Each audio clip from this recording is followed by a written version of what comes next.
Hey guys, in this video, I will show you how to recover deleted timeline on Google Maps. All right, so let's begin with the video. First of all, open up your web browser and search for Google Accounts.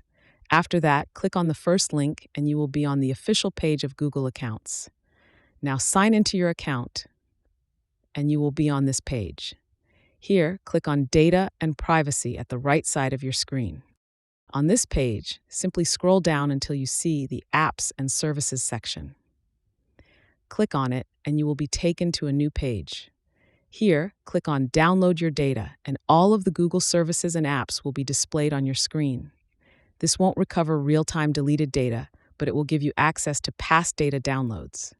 So that's basically how you can recover deleted timeline on Google Maps. So that's all for this video. Consider subscribing if you find it helpful, and I'll catch you in the next one. Thanks.